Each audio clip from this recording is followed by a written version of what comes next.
Oriental craft ও painting তিনটি ভিন্ন মাধ্যমে আঁকা তিন নারী শিল্পীর শিল্পকর্ম নিয়ে এক চিত্র প্রদর্শনীর উদ্বোধন হয়েছে। 16 সেপ্টেম্বর পর্যন্ত চলবে এই প্রদর্শনী।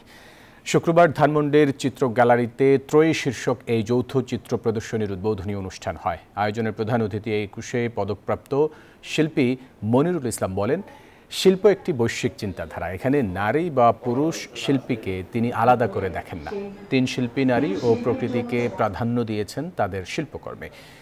কারো ছবিতে ফুটে উঠেছে প্রকৃতি কন্যা শকুন্তলার জীবনের নানা মুহূর্ত, কেউ তুলে ধরেছেন দৈনন্দিন জীবনের গল্প। এছাড়াও ভিন্ন ধর্ম ও সংস্কৃতির সাথে নারীর সাজসজ্জা ও জীবনের পরিবর্তনকে শিল্পী মনের ছাঁকনিতে ছেঁকে তারা তৈরি করার চেষ্টা করেছেন নিজস্ব ধরন।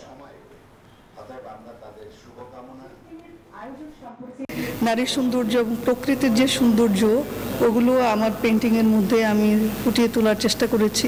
মানুষের সাথে যে পশুর ভালোবাসা, সেটাকে আমি দেখানোর চেষ্টা করেছি। সব রকম চিন্তা ভাবনা কিন্তু এক একটা কালচারে এক এক রকম থাকে, কিন্তু কোথায় যেন সব মিলে আবার আমরা নারীরা সবাই এক। পুরুষ শিল্পী নারী শিল্পী আর খুব একটা ভেদাভেদ দেখি না। এটা ছিল লাস্ট সেঞ্চুরিতে, 14th সেঞ্চুরিতে নারীদের যে একটা ডাইরেক্ট কোলাবোরেশন ছিল, এটা কিন্তু লাইমলাইটে কোনোদিনই আসে নাই।